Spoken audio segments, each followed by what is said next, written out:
In this video, we will see how we can remove Anaconda completely from Windows 10. For uninstalling Anaconda, open the directory where Anaconda is installed. So in my case, it is installed in C, users, and ABC, that is username. That may be different in your case. And open Anaconda 3. Scroll down and find the file name uninstall anaconda3.exe. Double click on this file and click next. Click uninstall. Then click yes.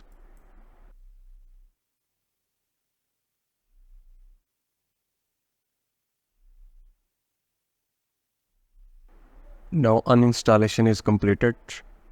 Click on next and finish. Now Anaconda is completely removed from your system. You can check it from search, write Anaconda.